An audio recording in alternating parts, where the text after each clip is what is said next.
بسم اللہ الرحمن الرحیم۔ السلام علیکم میرے عزیز استاد اور طالب علم۔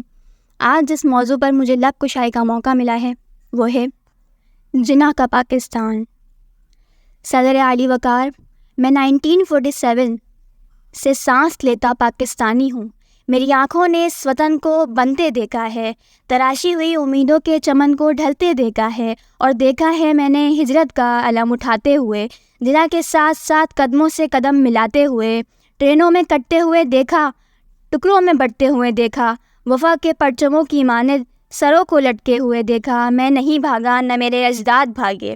صدر اعلی وقار، وقت بڑھتا گیا، کرپشن کا سلسلہ بڑھا، غربت کا مرحلہ بڑھا، غریب کی بستیاں جلی، امیر کا بنگلہ بڑھا۔ جو محنت کش قوم کہلاتے تھے وہ خود کش قوم کہلائے گئے، جو سومناتھ کے قاتل تھے وہ سونے سے بہلائے گئے۔ قیمتوں سے رہا آگاہ، میں نہیں بھاگا۔ صدر اعلی وقار، میں نے دیکھا ہے کہ دارالخلافہ کراچی سے اٹھایا گیا ہے، میری کمائی ہوئی دولت کو سیاست دانوں پر لگایا گیا ہے۔ میری اس قوم نے عیاش حکمرانوں کو جیتے دیکھا ہے۔ میں نے اپنی ان گنہگار آنکھوں سے بنگلہ دیش بنتے دیکھا۔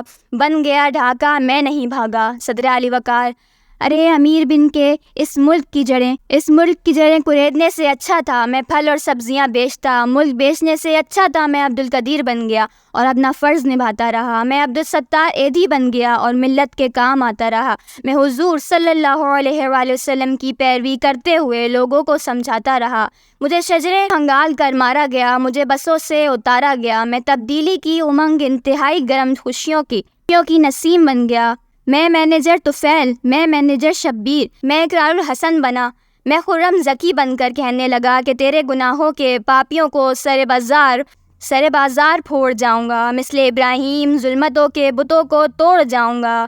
لشکر کریں گے میری دلیری پر تبصرے، لشکر کریں گے میری دلیری پر تبصرے، مر کر بھی زندگی کی خبر چھوڑ جاؤں گا، کیونکہ میں نہیں بھاگا۔ شکریہ۔